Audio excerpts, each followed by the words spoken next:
Sunan Gresik Maulana Malik Ibrahim, Sunan Ampel Raden Rahmat, Sunan Giri Muhammad Ainul Yakin, Sunan Bonang Maulana Agung, Sunan Derajat Raden Qasim. Warahmatullahi wabarakatuh. Perkenalkan, nama saya Aditya Joko Susilo, kelas 12 IPA 3 SMA 1 Muhammadiyah Ponorogo. Di sini saya berada di Kecamatan Sawo, Kabupaten Ponorogo, Jawa Timur, Indonesia. Di sini saya akan mengajak teman-teman sekalian untuk mengunjungi sebuah tempat yang sekiranya tidak asing lagi di telinga kita, khususnya bagi masyarakat Sawo, yaitu adalah petilasan Sunan Kumbul. Ya, sekarang saya berada di depan petilasan Sunan Kumbul. Di sini saya akan mengajak teman-teman sekalian untuk mengetahui apa saja yang ada di dalam petilasan Sunan Kumbul. Maka dari itu, tetap ikuti saya.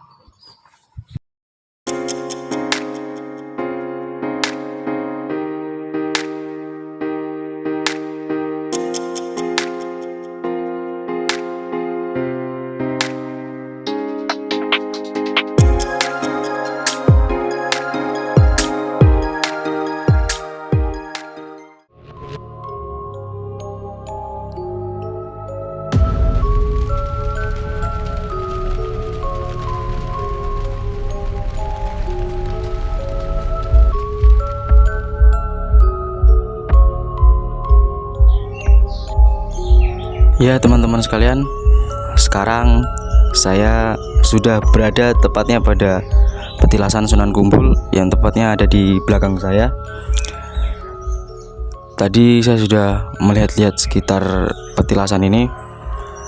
Ya, dibilang kenapa bisa dibilang keramat sama masyarakat desa Sawo, karena saya baru masuk pintunya saja tadi udah merasakan hawa yang begitu beda.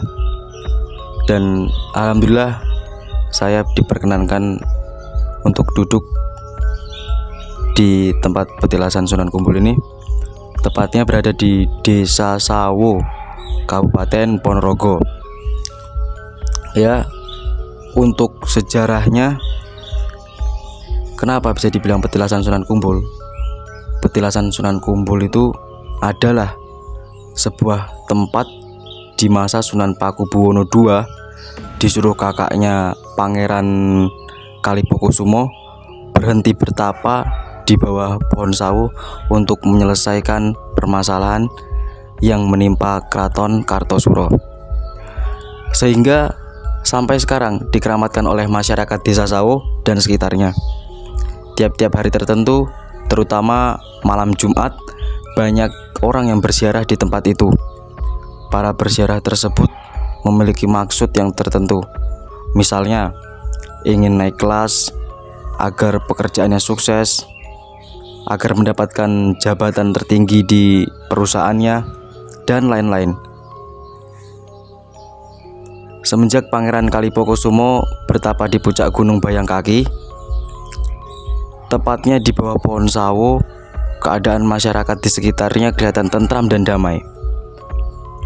Bahkan sawah ladangnya pun terhindar dari serangan hama waktu saat itu ya teman-teman, sehingga hasilnya berlipat-lipat ganda. Pangeran Kalipokusumo bersifat pengasih dan penyayang kepada manusia, khususnya pada orang-orang yang berada di sekitar pertapaannya. Oleh sebab itu, beliau sangat disegani dan dihormati oleh penduduk sekitar pertapaannya. Setelah beberapa tahun, Pangeran Kalipokusumo bertapa di Gunung Bayangkaki. Gunung Bayangkaki pun letaknya tidak jauh dari sini, guys. Ya, dekat Keraton Kartosuro. Terjadi peperangan yang sangat dahsyat yang dikenal dengan Perang Cina, Perang Candu, yang terjadi sekitar tahun 1942 pada saat perang meletus, Kartosuro tidak diperintah oleh Pakubowono I, tetapi telah diganti oleh Pakubowono II, yaitu adik Pangeran Kalipokusumo. Pada peperangan itu, Sunan Pakubowono II terdesak dan akhirnya meninggalkan keraton. Dalam perjalanannya, beliau menuju arah timur bermaksud mencari kakaknya. Setelah beberapa hari dalam perjalanan, akhirnya Sunan Pakubowono II dapat bertemu dengan Pangeran Kalipokusumo.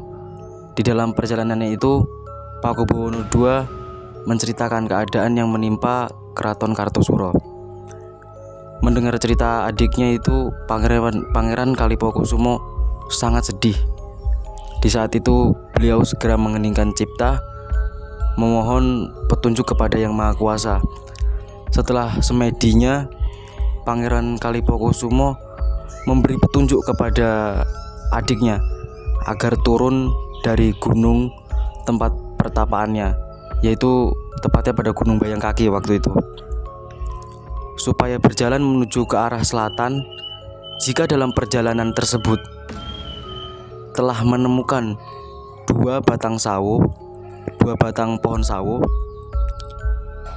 atau disebut sawo kembar dalam istilah Jawa, yaitu sawo sekembaran, Pakubowono II disuruh berhenti dan bertapa di bawah pohon tersebut. Tanpa diketahui siapapun juga, beliau membuat liang kubur yang kelak akan dipakai dirinya sendiri. Setelah liang kubur itu jadi, maka beliau berpesan kepada pengikutnya agar kelak kalau beliau meninggal supaya dimakamkan di liang kubur tersebut yang dibuatnya sendiri. Liang kubur tersebut dibuat di puncak Gunung Bayangkaki atau tempat pertapaannya. Oleh sebab itu, setelah Pangeran Kalipokusumo wafat, oleh para pengikutnya dimakamkan di puncak gunung tempat pertapaannya. Pada saat beliau meninggal, yang mengusung jenazahnya adalah seorang laki-laki yang telah lanjut usia, sehingga cara mengusung jenazah tersebut diangkat bersama-sama dengan sangat hati-hati. Oleh sebab itu, gunung tempat Pangeran Kalipokusumo bertapa dan dimakamkan ini kemudian dinamakan Bayangkaki. Sedangkan petilasan Sunan Kumbul adalah tempat bertapanya Sunan Pakubowono II di antara dua batang sawo.